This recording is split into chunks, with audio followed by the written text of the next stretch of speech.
Hello बच्चों and welcome to Convection Education. बेटा आज हम लोग इस वीडियो में अपना न्यूमेरिकल सीरीज पूरी स्टार्ट करेंगे। ठीक है, तो जो सबसे पहला चैप्टर हम लोग आज कवर करेंगे ना वो है वेक्टर। ठीक है बेटा, फिजिक्स के लिए बहुत ही ज़्यादा इम्पॉर्टेंट चैप्टर है ये, है ना।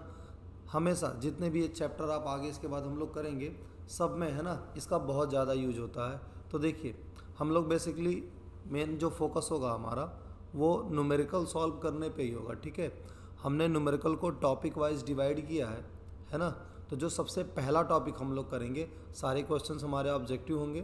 तो जो सबसे पहला टॉपिक हम लोग कवर करेंगे बेटा वो कवर करेंगे introduction and types of vector, है ना। यानी इस पार्ट में हम जो भी 4-5 न्यूमेरिकल लगाएंगे वो इस टॉपिक पे बेस्ड होगा।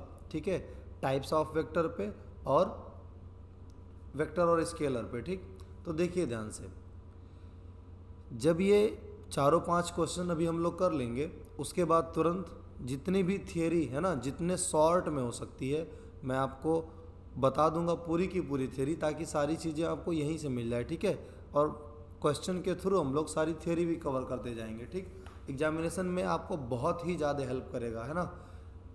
होता क्या है कि हम बुक उठा के, है ना, एग्ज़ाम टाइम में भी पूरा एक्सप्लेनेशन सारी चीज़ें पढ़ते हैं, जबकि उससे कोई फ़ायदा नहीं होता है। ठीक है, तो हम क्या करेंगे, क्वेश्चन सॉल्व करेंगे और जितना शॉर्ट में हो सके, ठीक है, जितनी भी ज़रूरी चीज़ें सब मैं आपको बता दूंगा। तो चलिए स्टार्ट करते हैं। ये हमारा क्वेश्चन नंबर फर्स्ट।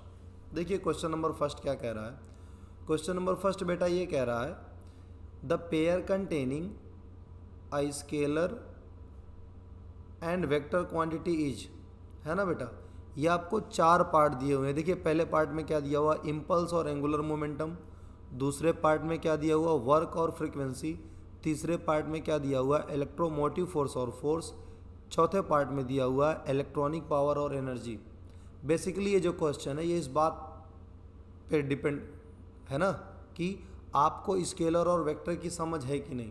ठीक, तो चलिए देखिए, ये जो इम्पल्स होता है ना बेटा ये आपकी वेक्टर क्वांटिटी होती है, एंगुलर मोमेंटम भी आपकी वेक्टर क्वांटिटी होती है। जबकि क्वेश्चन में ये कहा है कि आपको पहली वाली फिजिकल क्वांटिटी स्केलर मिलनी चाहिए, दूसरी वेक्टर।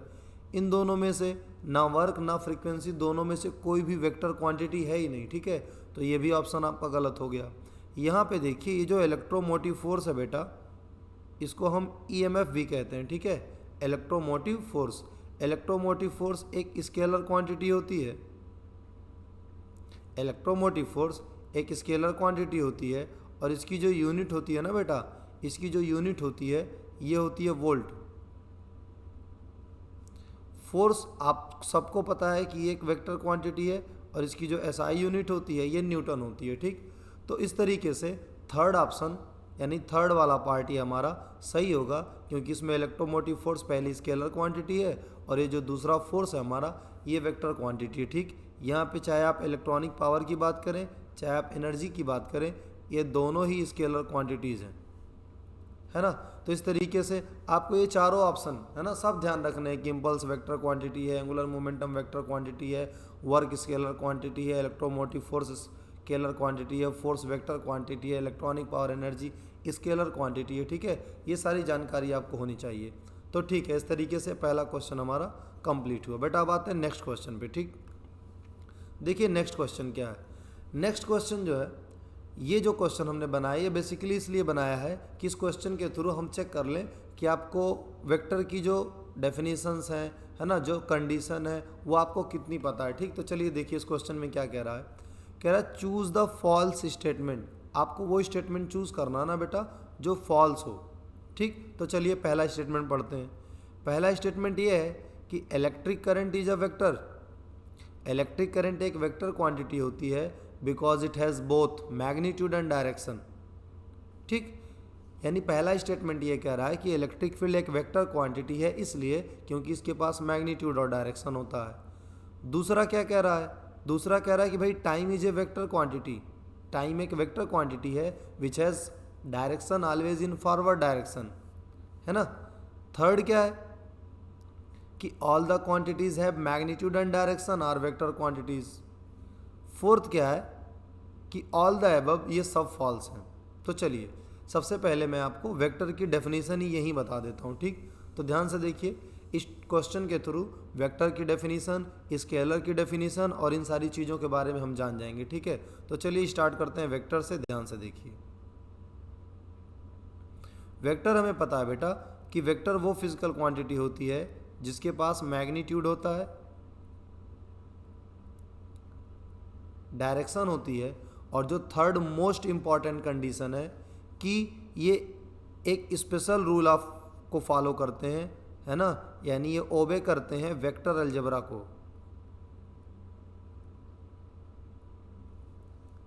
है ना, ये वेक्टर अलजेब्रा को ओबे करते हैं, ठीक। तो अगर कोई फिजिकल क्वांटिटी, अगर किसी फिजिकल क्वांटिटी के पास मैग्नीट्यूड है, डायरेक्शन भी है, बट वो वेक्टर अलजेब्रा को फॉलो नहीं करती, ठीक है, तो फिर वो वेक्टर नहीं हो सकती, उसको हम स्केलर क्वांटिटी ही कहेंगे, भले ही क्यों ना उसके पास मैग्नीट्यूड हो और डायरेक्शन हो, है ना।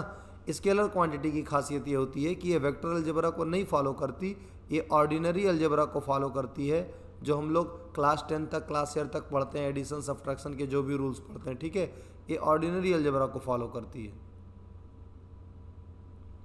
ठीक। तो ध्यान से देखिए, अगर हम बात करें इलेक्ट्रिक करंट की, तो ये बात सही है कि इलेक्ट्रिक करंट के पास मैग्नीट्यूड भी होता है, डायरेक्शन भी होती, लेकिन इलेक्ट्रिक करंट वेक्टर अलजेब्रा को फॉलो नहीं करती, ये ऑर्डिनरी अलजेब्रा को फॉलो करती है, इसलिए ये स्केलर क्वांटिटी होती है। तो इसका मतलब इसमें कहा है कि electric current is a vector quantity, यानी ये गलत स्टेटमेंट है। इसके बाद आइए, टाइम इज ए वेक्टर, जबकि टाइम एक स्केलर क्वांटिटी होती है, यानी ये भी गलत स्टेटमेंट है। थर्ड देखिए क्या कह रहा है, all the quantities having magnitude and direction are vector quantities, यानी जिन क्वांटिटीज़ के पास मैग्नीट्यूड और डायरेक्शन होता है वो वेक्टर क्वांटिटीज़ होती हैं। ये बात गलत है, मैग्नीट्यूड हो, डायरेक्शन हो और उसके साथ साथ ये वेक्टर अलजेब्रा को जब फॉलो करेंगी तभी ये वेक्टर क्वांटिटी होंगी, अदरवाइज ये स्केलर क्वांटिटी होंगी, ठीक है। तो इसका मतलब जो ऑप्शन होगा आपका वो होगा ये फोर्थ वाला, है ना, ये फोर्थ वाला ऑप्शन हमारा करेक्ट होगा कि ये ऊपर के सारे स्टेटमेंट फॉल्स हैं तीनों, और हमें फॉल्स स्टेटमेंट सेलेक्ट करना था, तो ऑल द अबव हो गया, ठीक। वेक्टर और स्केलर के अलावा एक फिजिकल क्वांटिटी और होती है टेंसर, है ना, इनके पास डिफरेंट मैग्नीट्यूड होता है डिफरेंट डायरेक्शन में। टेंसर एक ऐसी फिजिकल क्वांटिटी है which has different magnitude in different direction, ठीक है। जैसे यहाँ हम लोग पढ़ेंगे मोमेंट ऑफ इनर्शिया, ये सारी चीज़ें, ठीक। तो फिलहाल ये हो गया आपका वेक्टर और स्केलर।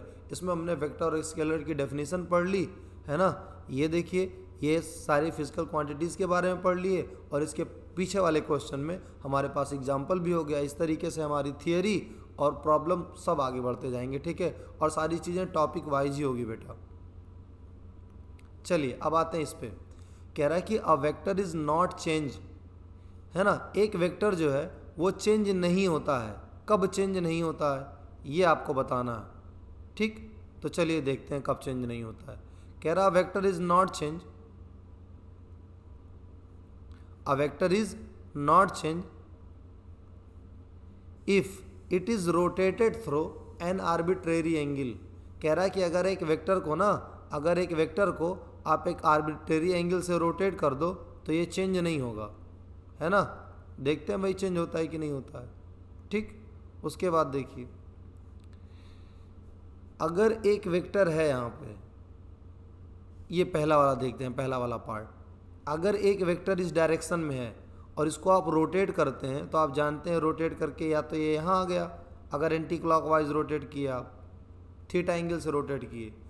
तो क्वेश्चन क्या कह रहा है कि ए वेक्टर इज़ नॉट चेंज, एक वेक्टर चेंज नहीं होगा अगर हम इसको रोटेट करें। आप देख रहे हैं कि वेक्टर अगर आप रोटेट करेंगे तो अभी तो इसकी डायरेक्शन ये थी, अब ये डायरेक्शन इसकी हो जाएगी, इसका मतलब वेक्टर चेंज हो जाएगा। ध्यान से देखिए, एक वेक्टर को हम कैसे कैसे चेंज कर सकते हैं।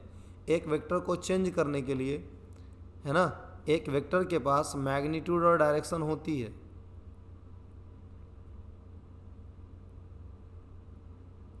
अगर आपने वेक्टर का मैग्नीट्यूड चेंज किया तो भी वेक्टर चेंज हो जाएगी, डायरेक्शन चेंज किया तो भी ये वेक्टर चेंज हो जाएगा, और अगर आपने दोनों को चेंज कर दिया तो भी वेक्टर चेंज हो जाएगा। तो इसका मतलब पहला वाला ये जो स्टेटमेंट है ये फॉल्स है, है ना, कि ए वेक्टर इज नॉट चेंज, एक वेक्टर चेंज नहीं होगा if it is rotated through an arbitrary angle. हम जानते हैं कि ये चेंज हो जाएगा। ठीक, अब सेकंड ऑप्शन पे आते हैं। कह रहा है कि अगर इसको हम मल्टीप्लाई करते हैं एक स्केलर से, एक नंबर से, तो ये वेक्टर चेंज नहीं होगा। चलिए देखिए, ध्यान से देखिए, vector multiplied by a scalar.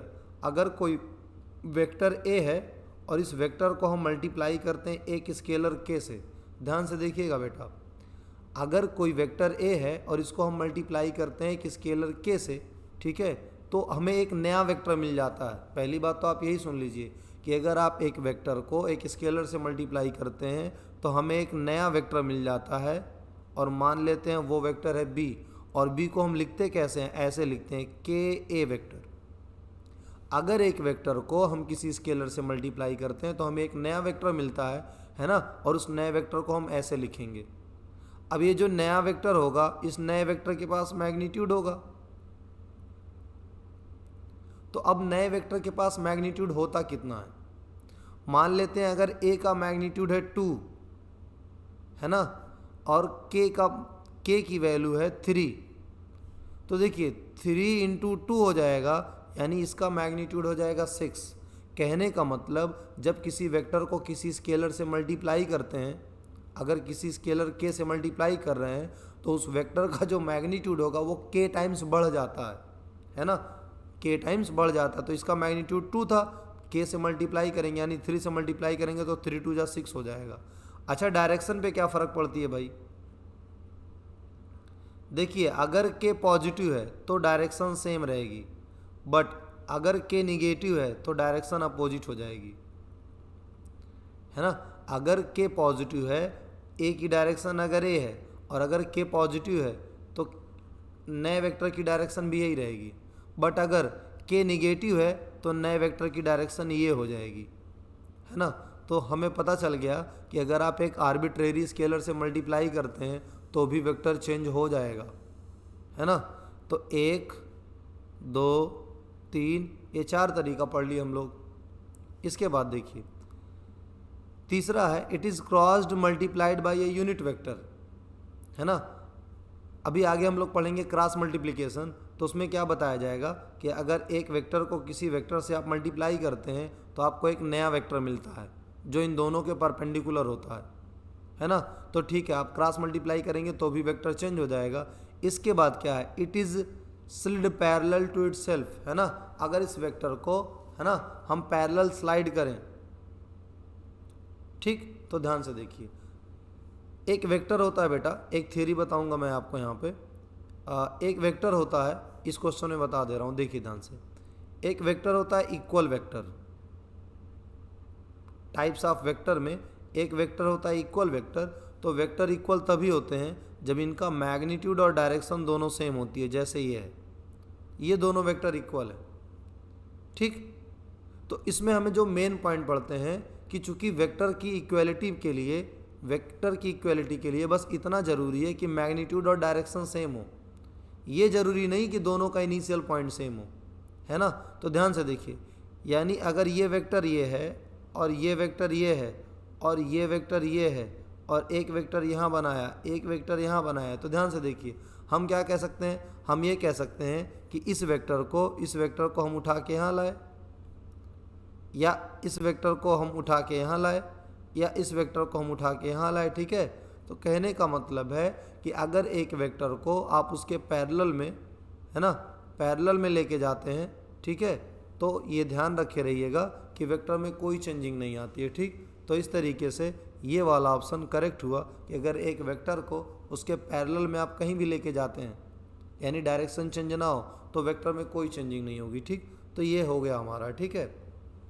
हाँ देखिए बेटा, क्वेश्चन भी करते जा रहे हैं, क्वेश्चन के साथ साथ हम सारे इंपॉर्टेंट पॉइंट्स को डिस्कस भी कर रहे हैं, ठीक, ताकि जब भी आप पढ़ेंगे ना तो बड़े शॉर्ट में, है ना, मतलब बुक से आप इतनी चीज़ें पढ़ेंगे तो आपको बहुत टाइम लगेगा, ठीक है, बहुत ही शॉर्ट में बेटा ये सारी चीज़ें हो जाएंगी।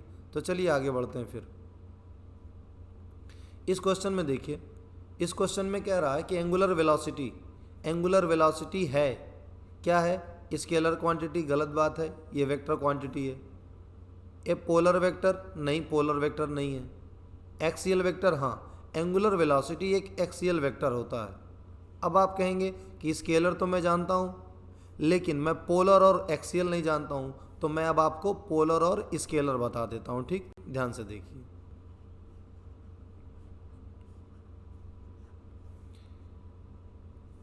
हाँ, इसकी एक्सियल वेक्टर। ठीक, एक्सियल वेक्टर ऐसे वेक्टर होते हैं बेटा जो रोटेशनल इफेक्ट को रिप्रेजेंट करते हैं,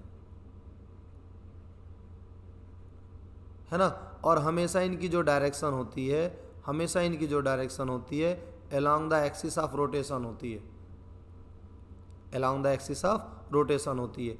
अगर ऐसे क्लॉकवाइज रोटेट कर रहा है तो ऊपर होगी, और अगर एंटी क्लॉकवाइज रोटेट कर रहा है, एंटी क्लॉकवाइज रोटेट कर रही कोई चीज़, तो फिर ये डाउनवर्ड होगी। ठीक है, राइट हैंड थंब रूल से या स्क्रू रूल से हम इनकी डायरेक्शन बताते हैं। आगे जब भी आप पढ़ेंगे रोटेशन मोशन, रोटेशन मोशन में ये चीज़ें आपको मिलेंगी। जितनी भी एक्सियल वेक्टर हैं सब आपको रोटेशन मोशन में मिलेंगे, चाहे वो एंगुलर वेलोसिटी हुआ, चाहे वो एंगुलर है ना, एंगुलर एक्सेलरेशन हुआ, ढेर सारी चीज़ें। पोलर वेक्टर क्या होता है? ये जो पोलर वेक्टर होता है बेटा, ये वो वेक्टर होते हैं जिनका एक पॉइंट ऑफ एप्लीकेशन होता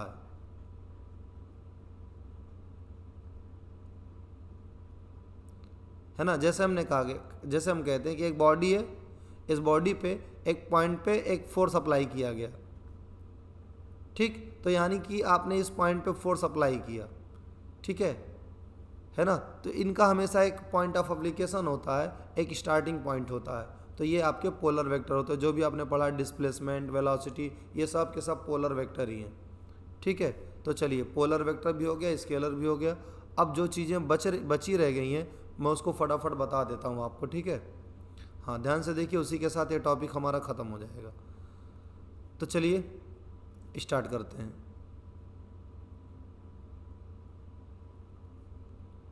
जो सबसे पहली चीज़ है वो है वेक्टर और स्केलर। हमने आपको पहले ही बताया, वेक्टर वो फिजिकल क्वांटिटी होती है बेटा जिसके पास मैग्नीट्यूड और डायरेक्शन होता है, और ये वेक्टर अलजेब्रा को फॉलो करते हैं।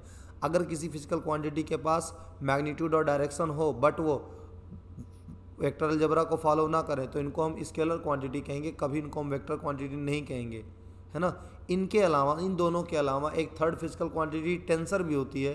टेंसर एक ऐसी फिजिकल क्वांटिटी होती है जिनका डिफरेंट मैग्नीट्यूड होता है डिफरेंट डायरेक्शन में। ठीक, अब आते हैं आगे। टाइप्स ऑफ वेक्टर में हमने पहले आपको बताया इक्वल वेक्टर। इक्वल वेक्टर बेटा वो वेक्टर होते हैं जिनका मैग्नीट्यूड और डायरेक्शन सेम होता है ना। और यहाँ से हमें एक चीज़ पता चलती है कि किसी वेक्टर को उसके पैरेलल में हम घसीट के कहीं भी लेके जा सकते हैं, डायरेक्शन चेंज नहीं होनी चाहिए बस। इसके बाद होता है पैरेलल वेक्टर और एंटी पैरेलल वेक्टर।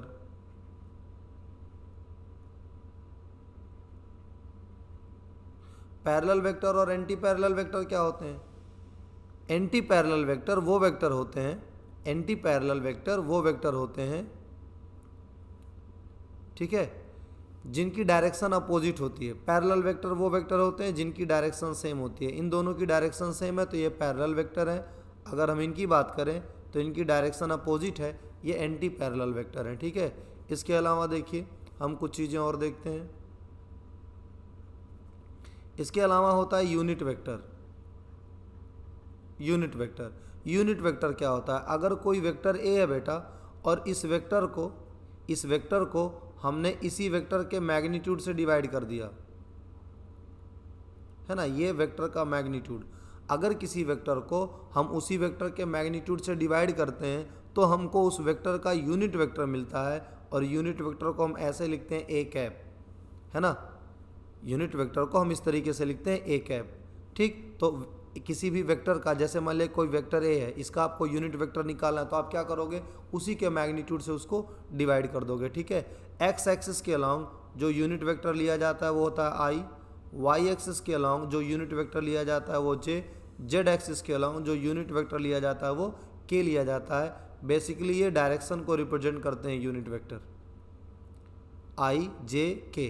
ठीक है, चूँकि ये तीनों एक्स वाई जेड तीनों एक दूसरे के म्यूचुअली परपेंडिकुलर होती हैं, इसीलिए आई जेड के को हम ऑर्थोगोनल यूनिट वेक्टर भी कहते हैं। ठीक है, तो इस तरीके से यूनिट वेक्टर ये आपके हो गए। आपको पहले मैंने बता दिया है एक्सियल वेक्टर, जो रोटेशनल इफेक्ट रिप्रेजेंट करते हैं, और पोलर वेक्टर जिनका एक स्टार्टिंग पॉइंट होता है या पॉइंट ऑफ एप्लीकेशन होता है। ठीक है, इसके साथ साथ एक वेक्टर निगेटिव वेक्टर भी होता है, जैसे ये आपका इक्वल वेक्टर है।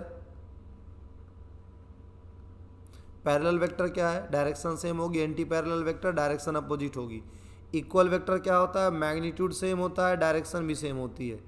निगेटिव वेक्टर क्या होता है, निगेटिव वेक्टर मैग्नीट्यूड तो सेम होता है बट डायरेक्शन जस्ट अपोजिट होती है, तो इनको निगेटिव वेक्टर बोलते हैं। देखिए, अगर एक वेक्टर ये ए है और ये वेक्टर एक बी है, एक वेक्टर ये ए है, एक वेक्टर ये बी है ना, तो ये दोनों निगेटिव वेक्टर होंगे। और अगर एक वेक्टर ए है और एक वेक्टर ये बी है, तो ये दोनों इक्वल वेक्टर होंगे। डिफरेंस देख लीजिए लिखने का, इनको हम ऐसे लिखेंगे A vector is equal to B vector, और इनको हम इस तरीके से लिखते हैं A vector is equal to minus B vector. ठीक है, थियोरी लास्ट में बनाने का बेटा यही मतलब है कि अगर आपको ये सारी चीज़ें आती हो तो आप स्किप करके आगे बढ़ जाइए। ठीक, तो इक्वल वेक्टर और ये निगेटिव वेक्टर। ठीक, तो इस तरीके से ये हो गया। ठीक है, आप जानते हैं कि एक वेक्टर को हम एक डायरेक्टेड लाइन सेगमेंट से रिप्रेजेंट करते हैं। वेक्टर को हम डायरेक्टेड लाइन सेगमेंट से रिप्रेजेंट करते हैं, जिसमें इसको हम बोलते हैं हेड, इसको हम बोलते हैं टेल, और इसको बोलते हैं हम हेड। ठीक है, लाइन की ये जो लेंथ है, लाइन सेगमेंट की जो लेंथ है, लेंथ क्या रिप्रेजेंट करती है, मैग्नीट्यूड, है ना। अगर ये ए बी है तो मैग्नीट्यूड को हम ऐसे लिखते हैं ए बी वेक्टर। ठीक है, और यहाँ जो एरो हेड है, एरो हेड बेचा रिप्रेजेंट करता है डायरेक्शन को। ठीक, तो इस तरीके से हमने पूरी थियोरी को भी कवर कर लिया, और जो क्वेश्चन हम कर सकते थे बेटा, है ना, क्योंकि बहुत ज़्यादा डिटेल में यहाँ से क्वेश्चंस आते नहीं हैं, तो जो क्वेश्चन हम कर सकते थे वो हमने कर लिया। उम्मीद है आपको ये वीडियो बहुत अच्छी लगी होगी बेटा। अगर आपको वीडियो अच्छी लगी हो तो चैनल को लाइक कर लीजिए, वीडियो को लाइक कर लीजिए, चैनल को सब्सक्राइब कर लीजिए। ठीक है, और बेल आइकन को ज़रूर प्रेस कर लीजिएगा। Thank you.